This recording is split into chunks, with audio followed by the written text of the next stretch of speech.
Dad has planned his whole funeral, and he did ask for submissions for eulogy, and Rusty won. So there you go. He did a great job. So I hope that my message today will warm your heart, maybe conjure up some memories of Dad, and just enjoy his life. As a teenager, I remember our family attending two starkly different funerals of our grandfathers.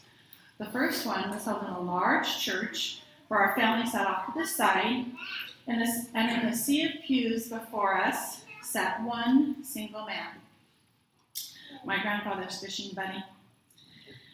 I didn't know Leo Orman very well, but that day I was pretty sure not very many people did.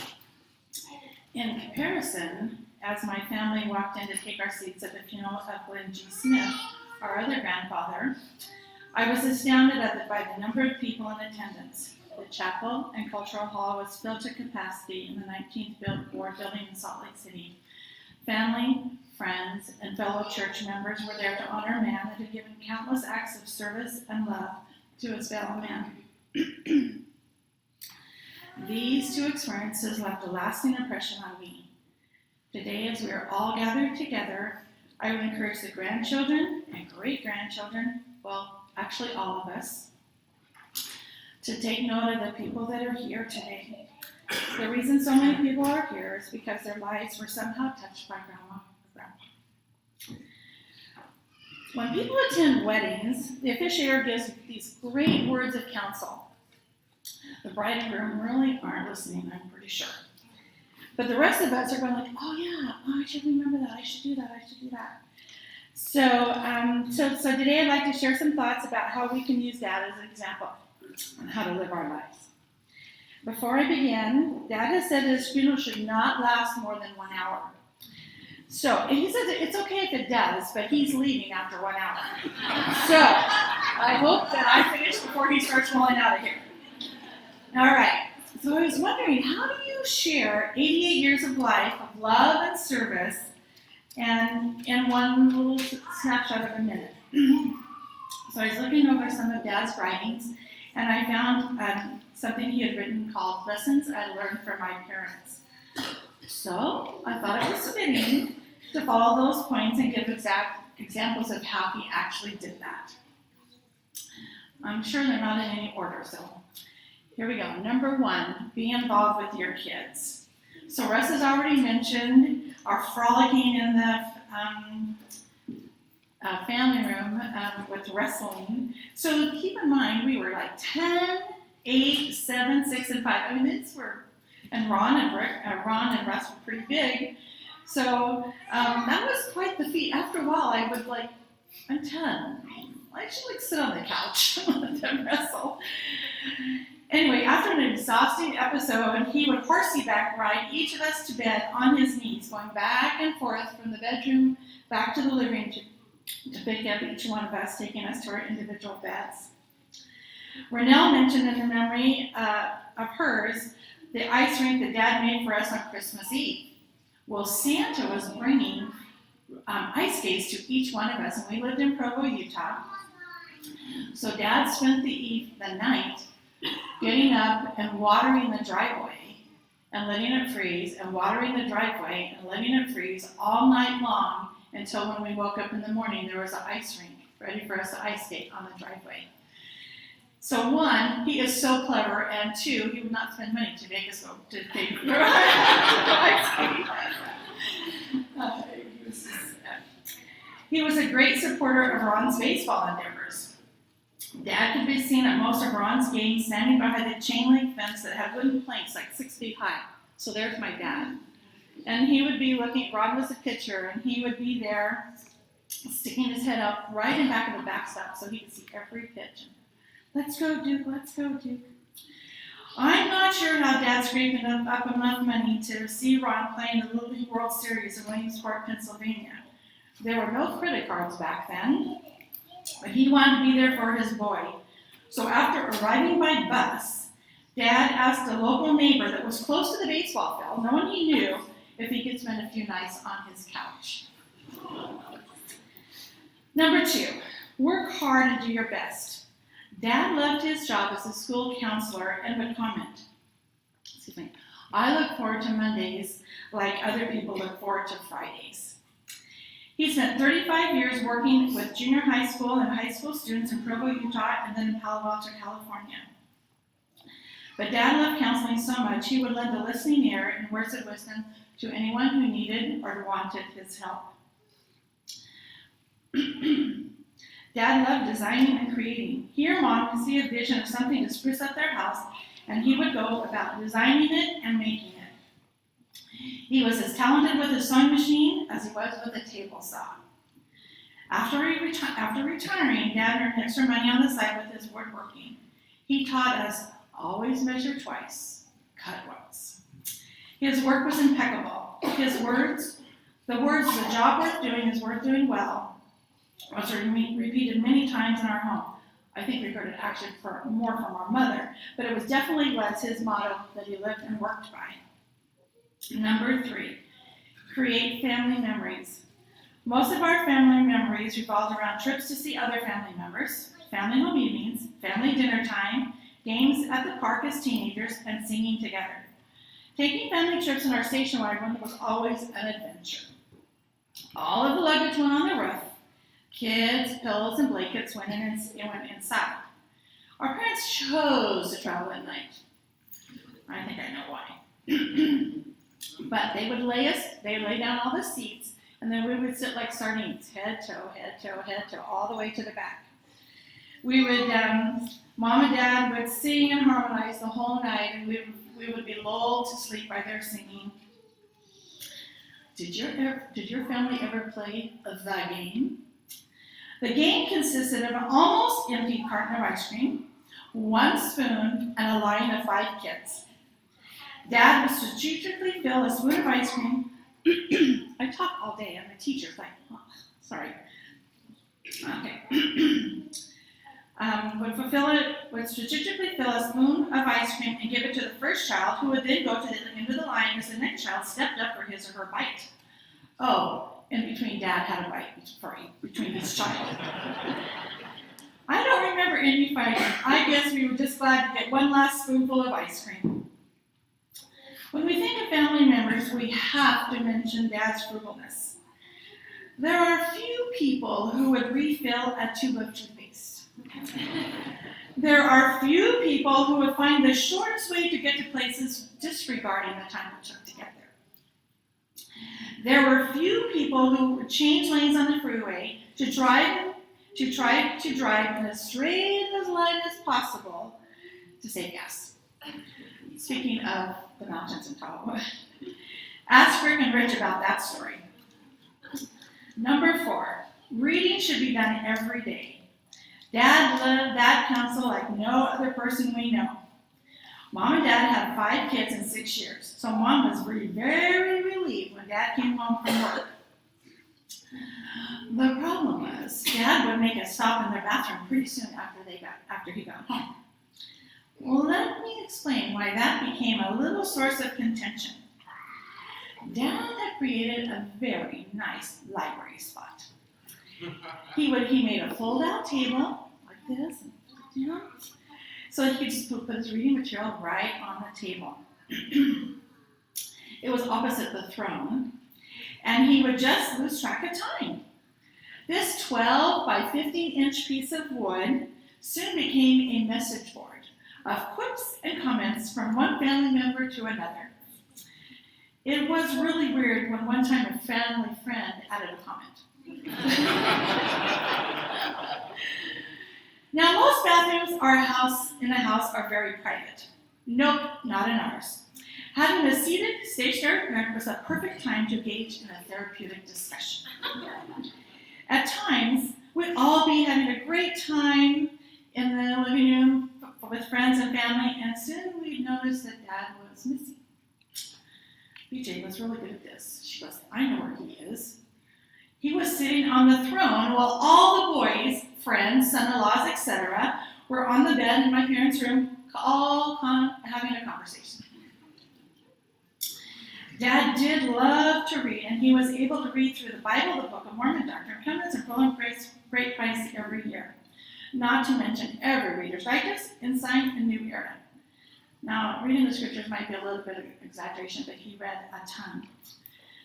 Number 5, education is important. I'm not sure that Dad's life plan was to go to college, but after a very hard trial of being drafted into the Army a week after being married, that trial became a blessing because the GI Bill paid for much of his college, which in turn changed his family's life. His true love was woodshop, but when he was getting ready to graduate, he found out he didn't have enough classes to get a psychology degree. So he goes, oh, okay, I'll do it. So he became a counselor. Dad was the only person in his family to graduate from college and did so with 5 kids, little, holding callings in the church and working full-time as he completed both his bachelor's and master's degrees at BYU. After Dad completed his master's thesis, he vowed he'd never go back to school again. Number 6, good manners. If you count being kind, considerate of others and their feelings, Dad was a true example of good manners. Like Russ has said, Mom and Dad have invited over 40 different people to live in their home, expecting nothing in return.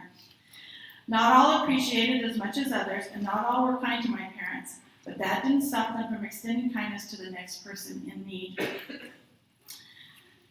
I just want to add a side note here about kindness.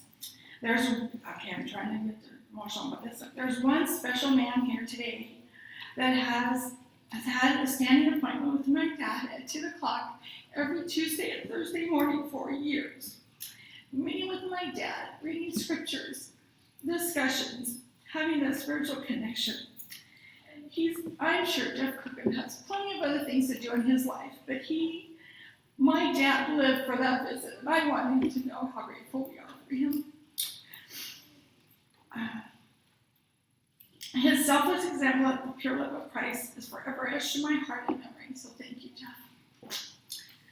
Number 7, following church leaders. Weekly home evening, daily family prayer, obeying the word of wisdom, paying tithing, attending the temple, or attending church every week. Dad was a dedicated and obedient follower of Jesus Christ. He served a mission as a young man in Maine in the New England States Mission. He also served 2 missions for 2 years with my mom, one in Rochester, New York, and the other in Columbia, South Carolina. He dedicated his life to the service of the Lord and held various callings, including Young Men's President, Teachers Quorum Advisor, 6 years as a bishop in Santa Clara, early morning seminary principal, serving on the High Council, serving in the Oakland Temple with Mom for years, being a state patriarch in both Santa Clara and Roseville, and giving over 400 patriarchal blessings, including many of his own grandchildren. So, just by a show of hands, how many of you or your son or daughter were giving a patriarchal blessing by Dad? I just don't even look around, it's like amazing. This is just cool. Being a sealer in the Oakland Temple and having the priesthood authority to seal families, he was able to perform the marriages of many grandchildren and friends of our family. So by the same show of hands, how many were married or had their children married by Dad? It's so special. So thanks for being here. Oh, paying a full tithe was something that Dad never ever questioned. When Brittany, his granddaughter, was looking through the budget books that Dad has kept since 1954 until now, she noticed that every month for 63 years, tithing was listed as the first bill to pay each month. He even made sure when I wrote his checks lately that I wrote tithing as the very first item in his checkbook every month. Number 8, raising children. This is the story that he wrote. Mother had a beautiful picture that she used when company came for dinner. It was sitting right on the counter, and I, being about 6 or 7, was reaching up, opening the cabinet door. As the door opened, it knocked the picture, and in slow motion, I saw it crash to the floor into 100 pieces. I stood frozen, knowing that my mother loved that picture. Seeing what had just happened, in silence, she walked over to the back porch, got the broom and the dustpan, and quietly swept up every last piece. She never said a word to me about the incident. I learned then that children were more important than these.